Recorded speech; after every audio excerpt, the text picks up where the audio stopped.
ชาช่วยอะไรได้บ้างชาตัวนี้นะคะเป็นชาไม่ใช่ชาไม่ใช่ชาระบายนะคะไม่ใช่ชาระบายเหมือนทั่วๆไปแต่อันนี้ก็คือล้างระบบเป็นชาล้างลำไส้ทั้งขดที่อยู่ในตัวเราลำไส้ยังมีทั้งหมด9 เม็ดนะคะมันมีที่มันขดตัวกันอยู่ทั้งลำไส้เล็กลำไส้ใหญ่นะคะลำไส้มีหน้าที่อะไรลำไส้มีหน้าที่ดูดซึมอาหารที่รับแปรรูปอาหารที่เราทานเข้าไปให้เป็นส่วนที่เล็กลงจนร่างกายสามารถดูดซึมนำไปใช้งานได้ชาล้างลำไส้ของเราชาล้างลำไส้มีคุณสมบัติอย่างไรนะคะชาล้างลำไส้ Nature Tea คือสมุนไพรมาร์ชเมลโล่ล้างสารพิษในลำไส้โดยไม่ต้องส่วนทวารรสหวานกลมกล่อมช่วยคลายเมือก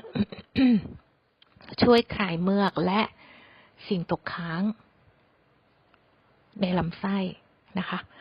ช่วยในการระบายและย่อยอาหารช่วยลดคอเลสเตอรอลช่วยลดเซลลูไลท์ช่วยแก้อาการท้องผูกลดการสะสมของกรดยูริก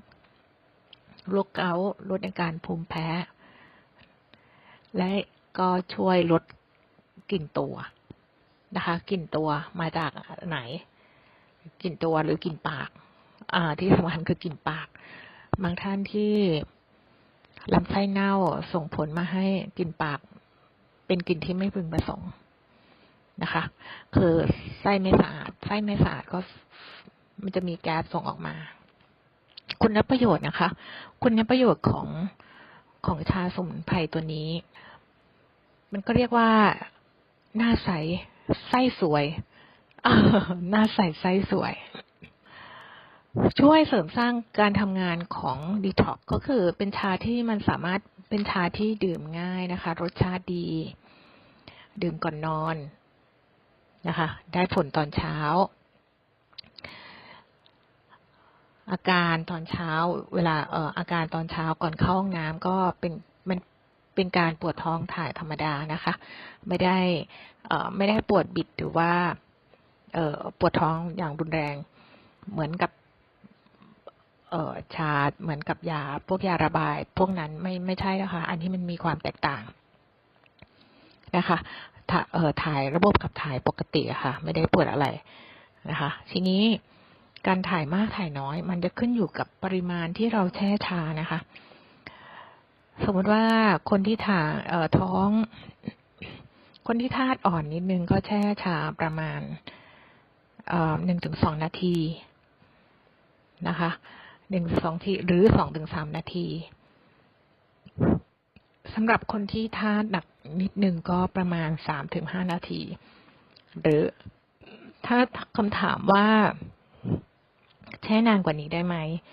ได้ค่ะก็อาจจะแช่นานก็คือตัวยามันจะออกมาค่อนข้างจะเยอะแล้วมันก็จะทำงานเยอะขึ้นนะคะแทนที่เราจะขับถ่าย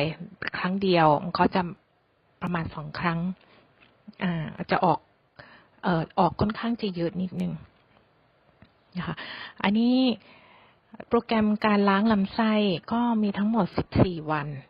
นะคะทานทุกวันติดต่อกัน14 วันวันละ1 ซองทานก่อนนอนนะคะไม่ใช่หลังอาหารบางท่านถามว่าทานชาแล้วทำไมไม่ถ่ายดิฉันก็ต้องตั้งคำถามกลับไปว่าแล้วคุณทานชาตอนไหนคะว่าทานข้าวเสร็จทานอาหารเสร็จก็ดื่มชาเลยบอกแล้วก็บอกอันนี้ก็คือชามันจะยังไม่ได้ทำงานนะคะก็มันคือว่ามันทำงานได้ดีได้แบบไม่ตรงประสิทธิภาพไม่ได้ประสิทธิภาพนะคะแนะนำก่อนนอนคือเวลาเราทานอาหารเสร็จเราก็นั่งดูนั่งนู่นนี่นั่นต้องดูทีวีก็ก่อนนอนก็ชงชาดื่มก็ใส่น้ำถ้วยเล็กๆนะคะใส่น้ำถ้วยกาแฟเล็กแล้วก็ใส่เอาถุงชาด้วยเป็นถุงนะคะใส่ลงไป ใส่ลงไปก็แช่ไว้ก็จับเวลาแช่ไว้นะคะแล้วก็ดื่มแล้วก็ไปนอนนอนหลับสบายตื่นเช้ามาก็สบายท้องตัวนี้นะคะทำไมถึงต้องทานติดต่อกัน14 วันนะคะด้วยความยาวของลำไส้9 เม็ด30 ฟุตเนี่ยมันยาวมากนะคะมันยาวมากทีนี้ใน14 วันเนี่ยมันก็คือมันต้องขย่อนออกนะคะมันต้องขย่อนออกลองนึกสภาพนะคะ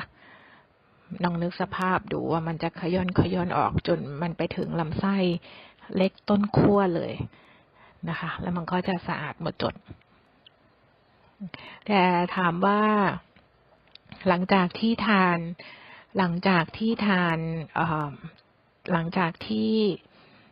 14 วันติดต่อกันไปแล้วสามารถทานต่อได้ไหมได้ค่ะทานต่อได้แต่แนะนำนะคะแนะนำให้หยุดสัก2 สัปดาห์ก็คือชามีทั้งหมด30 ซองนะคะหรือว่า30 ซองจะแบ่งคนในครอบครัวทานอย่างละครึ่งก็ได้หรือถ้าทานคนเดียวก็14 ซอง14 วันก็เหลืออีกประมาณครึ่งหนึ่งนะคะหลังจาก14 วันไปแล้วเราก็หยุดพักสัก2 สัปดาห์ให้ลำไส้มันเข้าสู่ภาวะปกติที่แบบดูการดูดซึมลำไส้ก็น่าจะทำงานได้ดีลำไส้ก็จะทำงานดีขึ้นแล้วนะคะแต่ทีนี้เราถ้าอยากจะรู้สึกโล่งสบายอีกก็ให้ทานอาทิตย์ละ2 ถึง 2 ซองอาทิตย์ละ2 ซองอาจจะวันเว้นวันแต่ถ้าคือชอบก็ไม่เป็นไรทานได้นะคะทานได้เพราะบางทีติดเนาะรู้สึกสบาย